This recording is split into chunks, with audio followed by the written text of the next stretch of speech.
안녕하세요. 생활과 과학을 맡게 된 과학 선생님 윤태변입니다. 저를 아는 학생도 있고 모르는 학생도 있겠지만 저는 작년에도 3학년 담임을 했고 올해는 3학년 1반 담임을 맡아서 생활과 과학을 맡게 되었습니다. 정상 등교를 하게 되면 올 수도 있으니까 저의 자리는 3학년 교무실 가장 안쪽 자리에 위치해 있습니다. 언제든지 찾아와 주시면 최대한 친절하게 안내해 드리겠습니다. 생활과 과학은 건강한 생활, 편리한 생활, 아름다운 생활, 우리가 알고 있는 대부분의 생활과 연결된 과학적인 내용을 간단하게 알아보는 과목입니다. 그 중에서 가장 첫 번째는 요즘에 저희가 이렇게 수업을 하고 있는 이유죠. 건강한 생활에 대한 내용을 진도를 나가겠습니다. 그래서 생활과 과학 첫 번째 건강한 생활에 대한 내용입니다. 목차로는 첫 번째 질병의 진단과 치료, 두 번째 질병과 인류의 역사, 그리고 세 번째 질병과 싸우는 사람들, 그리고 네 번째 약물의 이용과 건강한 생활입니다. 오늘은 첫 번째 목차인 질병의 진단과 치료에 대해서 알아보겠습니다. 교과서를 같이 펼쳐보면 사진이나 그림을 같이 볼 수 있으니까 좋을 것 같은데요. 교과서 14페이지부터 차근차근 출발할게요. 첫 번째는 우선 우리 남자, 여자, 우리나라 국민들의 평균 수명에 대한 내용이 나와 있습니다. 1970년대 평균 수명은 보이는 그래프에서 알 수 있게 남자는 58.6세, 여자는 65.5세였습니다. 그럼 2018년, 20년이면 좋겠지만 통계 자료가 교과서에는 2015년으로 나와 있기 때문에 2015년에 남자의 평균 수명은 78.5세, 그리고 여자는 85.1세로 나왔네요. 대략적으로 한 20년 정도가 연장이 된 모습을 보입니다. 어떻게 20년까지 연장을 할 수 있었을까요? 이것을 이제 건강한 생활이라는 단원에서는 이제 질병에 대해서 우리가 파악을 하고 그거에 대한 이제 처방법, 예방법, 그리고 면역을 가질 수 있는 내용에 대해서 이제 다뤄보겠습니다. 오늘 다루게 될 질병의 진단과 치료 이 내용에서 첫 번째 질병이란 무엇인가에 대해서 오늘은 이 부분만 우선 간단하게 다뤄보겠습니다. 질병이란 이건 교과서에 나와 있는 내용을 그대로 쓴 건데요. 질병이란 심신의 전체 또는 일부가 1차적 또는 계속적으로 장애를 일으켜 정상적인 기능을 할 수 없는 상태를 말합니다. 이렇게 질병의 정의가 나와 있고요. 그 밑으로는 질병에는 감염성 질병과 비감염성 질병이 있습니다. 첫 번째, 감염성 질병에는 병원체가 동물이나 인간에게 침입하여 병을 일으키는 것이라고 했는데 여기서 병원체라는 단어가 굉장히 생소할 텐데 이거는 우리가 알고 있는 바이러스나 세균, 곰팡이, 기생충이라고 생각하면 됩니다.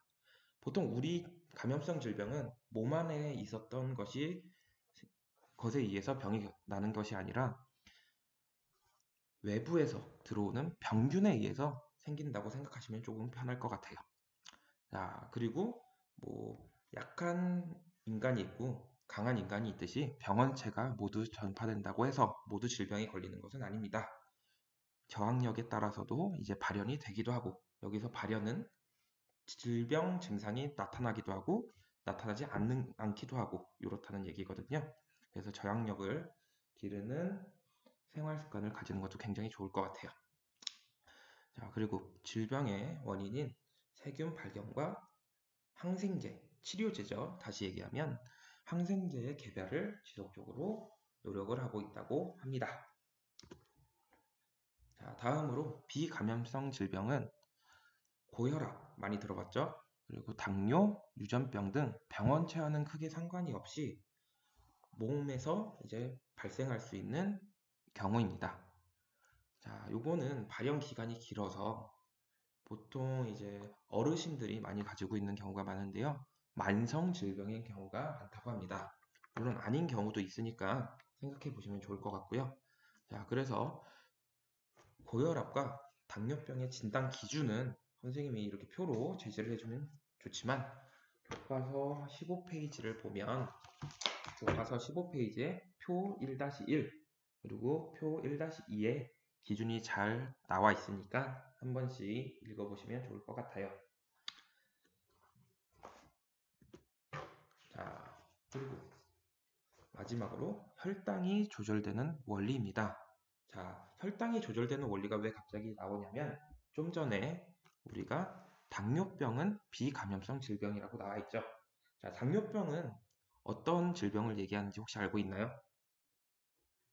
네, 알고 있는 학생도 있고 모르고 있는 학생도 있겠지만 간단히 생각하면 혈액 내에 인간의 인체 내에서는 일정한 당 수치를 유지하면서 혈액이 돌고 있어요.